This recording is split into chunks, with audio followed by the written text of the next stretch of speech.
Everybody knows that I have a huge pile of mess just out of view of the camera. So I've been watching a lot of Doctor Who lately. After Obi-Wan Kenobi, I turned away from Star Wars, and now I'm looking at Doctor Who. I've recently been watching a bit of Matt Smith. I watched a whole bunch of David Tennant, Christopher Eggleston, Peter Capaldi, Jodie Whittaker, all of it, pretty much. And I've gone over episodes that I really enjoy and working out which ones I have fallen by the wayside since. While Christopher Eggleston was great and David Tennant was great, and there's a lot of nostalgia for that era, it was so dramatic and emotional. It was all like, oh my god, what's going on? And that's what it was like all the time. Because that was just it's a drama. That's what they were writing Doctor Who as for David Tennant and Christopher Eggleston. The Russell T Davies era was a very dramatic, who's dating the Doctor, who does the Doctor love stuff. What's this big secret he has, that sort of thing. Stephen Moffat did have a lot of that, where with Matt Smith's era as the Doctor, and Matt Smith is my favourite incarnation of the Doctor in New Who. But I've enjoyed Jodie Whittaker as well. I enjoyed Peter Capaldi. Peter Capaldi was good, but he did not have a lot of great episodes. I think they really struggled to deliver good episodes for him. So that era of Stephen Moffat was just sort of like, Look, it's got some really great episodes, some of my favourite episodes.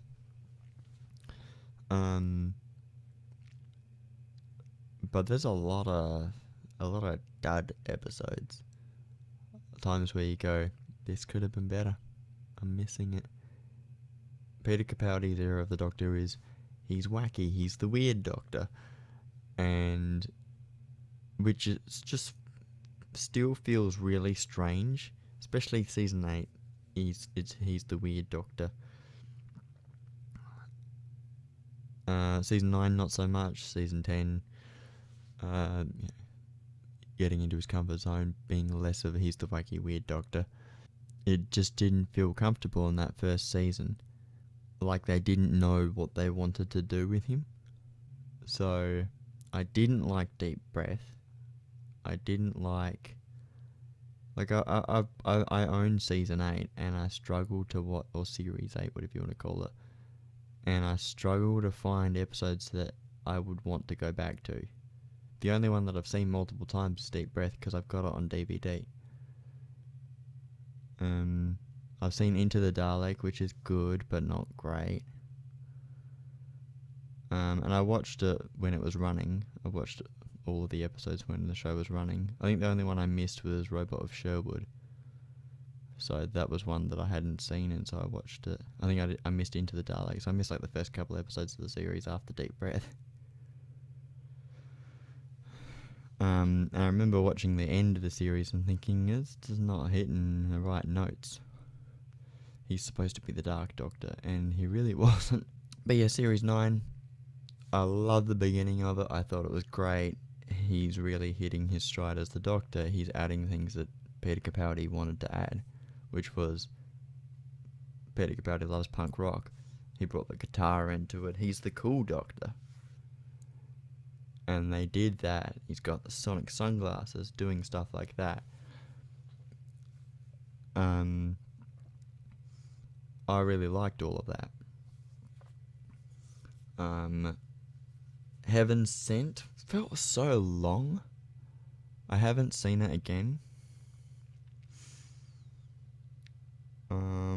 I think I missed a lot of Series 9, and probably for the right reasons. I think a lot of people thought that was worse than Series 8. Series 10 I really enjoyed. Series 10 was... I really liked Bill. I thought she was a great companion. I didn't like Clara with Peter Capaldi. I liked her with Matt Smith. But Bill was sort of relatable. She's like a no one. She's interested in these things, and so she likes going after them, and that makes the Doctor interested in her because she has a different outlook. And so that stuff I thought was cool. I really liked where they went with a lot of the series. Where this is pretty much Stephen Moffat said that this was the series where he decided to just start over again in a way. With it's sort of like it's the refresh, except it's not, because it's still accepting everything that came before. And I really liked World Enough and Time and The Doctor Falls. And I have Twice Upon a Time. I thought that it was a cool concept that, especially in the middle part of the season, he's blind. I thought that was cool. That he was like he was the disabled Doctor. He couldn't see anything, so he needed help. And so that was something I really appreciated. It was interesting, that 3-episode arc, but then it ended up being a bit of a disappointing end to it, because it was just like, oh, we'll just undo it all.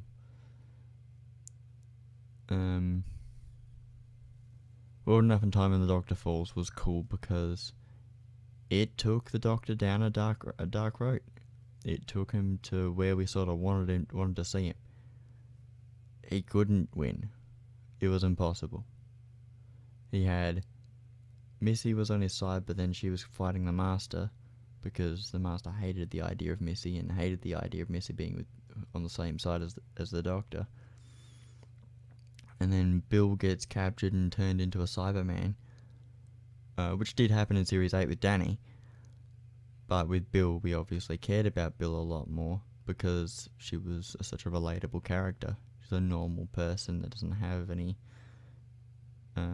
anything special about her, anything about her background that makes her unique. And so when that happened, it was like, you can't undo that. The Doctor can't undo that. He can't fix that. And the whole time's getting slower or whatever it was, or time's getting faster or something close to this. It was like the time difference between further away from the black hole and close to the black hole. And that side of things was really cool. And the Doctor fights the Cyberman and then he dies, but then he hangs on because he doesn't want to regenerate, and he spends the whole of Twice Upon a Time deciding not to regenerate, to be dead for the whole episode.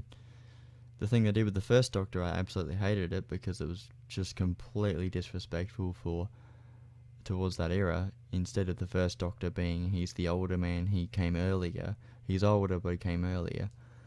And there's a mixed idea of what the first Doctor was like in Classic Who and in Modern Who, in New Who. And I just do not find a lot of good examples. You can only find a good example of who the first Doctor is in his own era. And this idea of the first Doctor as being, oh, he's from the 1960s, he thinks backwards, the gags were terrible. The stuff that I actually enjoyed was the stuff like, he's the first Doctor, he wasn't in the Time War, he came earlier. He's coming across this future version of himself that's so much older and so much less serious, and so that's a challenge for him. But I really didn't play with that much. The stuff between Bill and the first Doctor, that stuff was good. I liked that, where she's asking why he ran. That she knows why he ran away, but where was he running to? And he goes, I didn't think about that. Which you'd think maybe he would have, but maybe he was so much more focused on what he was running away from. And then he decides that he does actually want to change because he's met a future version of himself and he has a lot of respect for it. And whatever the other things were. I liked what they did with Rusty. It was a good episode. I've seen it a bunch of times, but there's a few things I absolutely hate about it.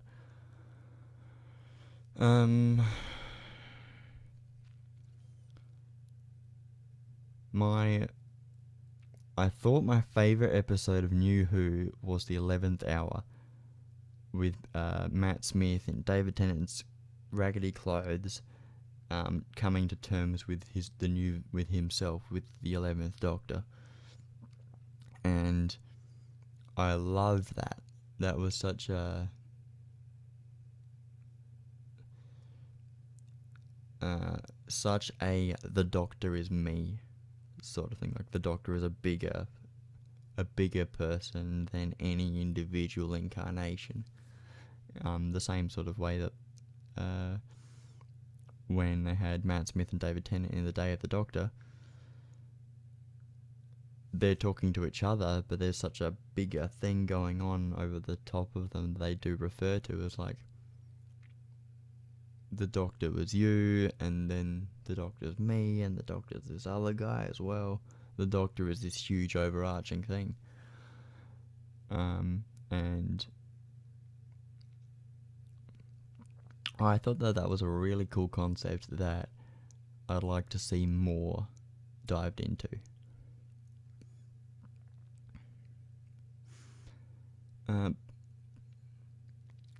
And so the 11th Hour looked into that a little bit. And then it sort of gets a bit boring. It did have a line in it that I forgot that was in that I forgot that was what it was from. Where he says, "Where was I looking? What did I see?" or something like that. That line. And that's something that I've when something reminds you of something you've seen before and you're trying to go backwards in your head, that's what that's like. And it's a great moment where he's trying to work out what he saw, and he saw Rory taking a photo of the man with the dog when everyone else was looking up at the sun. Which, that part of the episode wasn't as great, but I love he just crashes into this little girl's backyard, and he's just working it out, and that, I loved it.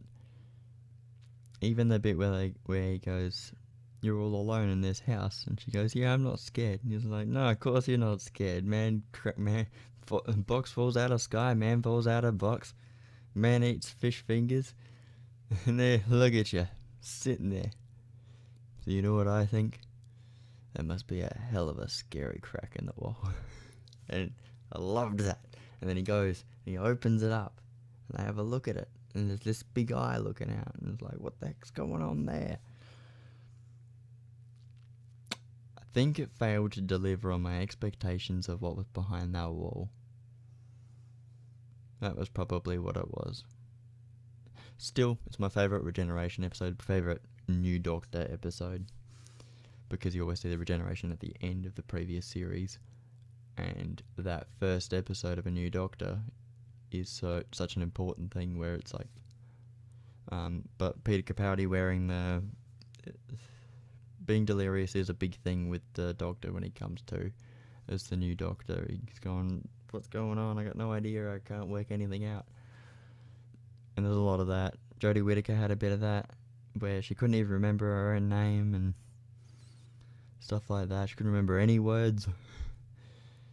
Really, really struggling with it. David Tennant was insane in the Christmas Invasion. He was just not able to come down to reality for a moment.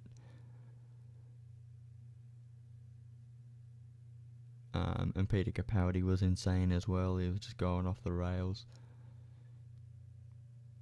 But none of those episodes did it as well as the 11th Hour. And probably because it was a new era, and Stephen Moffat is a great writer, and he probably just dumped too much work onto his own desk. And it was just a very big job, and something that was hard to juggle. and the proof is in the pudding for his era. Is the longer he did it, the harder it got. And sometimes he pumped out gold, and sometimes he pumped out rubbish. And he sort of gave up for the 10th series, and decided to start all over again, and made something that I thought was better than almost everything he'd done before. My favourite New Who series is Series 5, the first one with Matt Smith. There are so many episodes in it that I think are worth watching. Here it is. The 11th Hour, obviously. The Beast Below is great. The Time of Angels and Flesh and Stone, I love going back and watching that, because the realisation that this ancient society, these people had two heads, right? Yeah. So what are those statues? And everyone's like, oh fuck, those are angels. And they're feeding off the energy from the crashed ship, and it's just like, whoa, that's awesome. Vampires of Venice I wouldn't watch again. Amy's Choice I've watched a bunch of times. It's an interesting one for sure. Pandoric Opens and The Big Bang, I think is that the one I'm thinking of? No. I like the series a lot. You know, maybe I'm thinking about it and I'm a liar. Series 6 was pretty good. Maybe there isn't. Okay, the one series that I did watch all of, because I've watched so much of Doctor Who, different specific episodes all the time. The one that I watched all of it recently, is Series 4, David Tennant's last series with Catherine Tate, because Catherine Tate did a great job as Donna. As another relatable character, so they're going nowhere in their life, and they meet the Doctor, and it's life changing. And the first thing they do with her is say, "This isn't romantic. This isn't romantic at all. These are two friends going around space and time, having a good time." And Donna says all the wrong things, and it's always funny because she'll say or do something and you go, no, don't do that. And then the Doctor will say, don't do that, that's terrible. And there's a lot of that. And then people are always telling her, oh, she's so special. And she's saying, no, I'm not. There's nothing special about me. I'm a temp from Chiswick. The episode Turn Left is underrated, I think.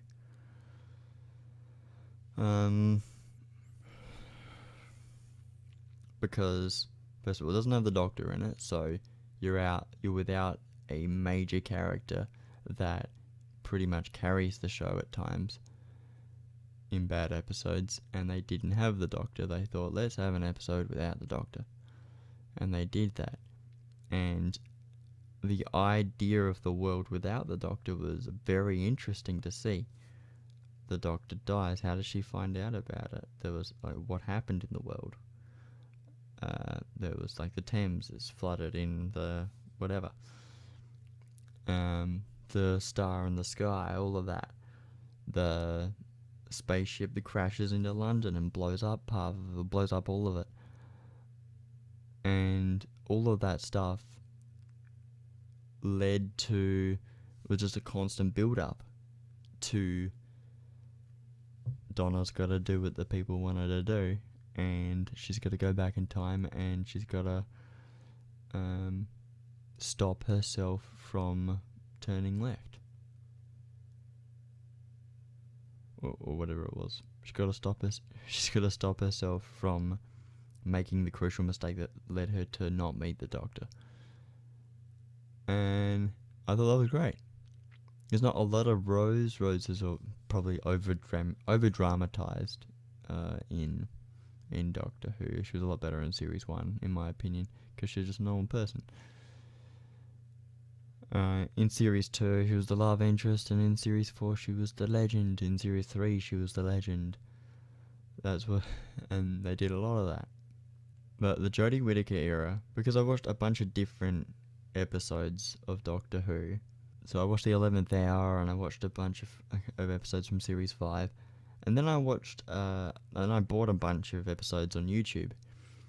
I watched The Magician's Apprentice and The Witch's Familiar from Series 9 with Peter Capaldi. And that was great with Davros and the Daleks and Missy and all of that. I thought that was a really great episode. There was so much interesting stuff going on. And like once they got to Scarrow. And then I went and watched an episode of Jodie Whittaker's series, because there was 2 episodes that I really enjoyed watching. Kablam from Series 11, Fugitive of the Jejune from Series 12, which introduced Ruth, the Fugitive Doctor. And the way they did that wasn't too bad. It was a big twist, the idea, there's another version of the Doctor. I thought that was intriguing enough to keep going with it, but they sort of dragged it on a little bit much with the whole... The Doctor's like, how could you be the Doctor? You don't remember this, you don't know this. And it didn't really go anywhere for a fair few minutes. But up until that point, the episode was interesting. And my favourite bit of it was at the end, the Doctor's going, my whole life's been turned upside down, and you guys mean nothing to me. And the way the gang banded together to say, hang on, Doctor, we know who you are. Don't talk to us like that. That was great, because I like the gang. You can relate to each of them in different ways. And so there's something for everyone in that whole group of the Doctor and the gang.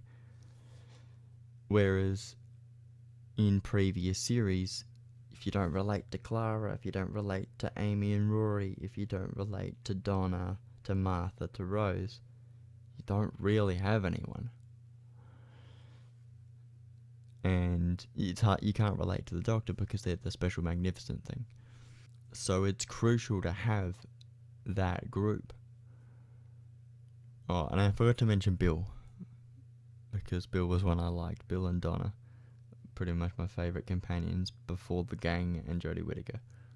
A whole lot of them were relatable, and when Ryan and Graham left, I thought, damn, I like those guys. Why are they going? I don't like Gaz as much as I like Graham at times and Ryan at times. And so, just Yaz and the Doctor, and they brought Dan, and Dan's good. Dan's relatable as well. There you go. He's sort of alone, but he's not really alone, but it's like that. And I liked having that. But it's still not as good as the gang, which was, they had that in classic Who, and bringing it back with Chris Chibnall, I thought it was great. Visually, and the way that the production value in the Jodie Whittaker era is almost better than in previous eras. When Matt Smith was the Doctor, which you could say was when Doctor Who had the most money going into it and was the most successful at the time and stuff like that. But it's still looking good, and they're still taking it to different places and doing interesting things with it. So I know we've got a centenary episode with bringing back a couple of classic Who companions with Ace and whoever the other one is, I can't remember. And then we've got the 60th anniversary next year. And then we've got the next Doctor.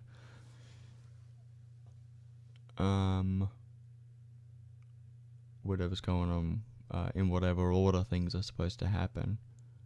The impression I get is that the next series is actually going to be in 2024. So it's going to be an off year in 2023. I'm looking forward to it. I'm a bit skeptical because it's so easy to be skeptical at the moment, where there's a lot of episodes where you go, oh, really? But there's enough good stuff to keep you interested. I think the worst thing that happened was when Graham and Ryan left in the Chris Chibnall era, because a part of what I liked about the Jodie Whittaker era is having the whole gang, all four of them. So yeah, that's all I got to say about that.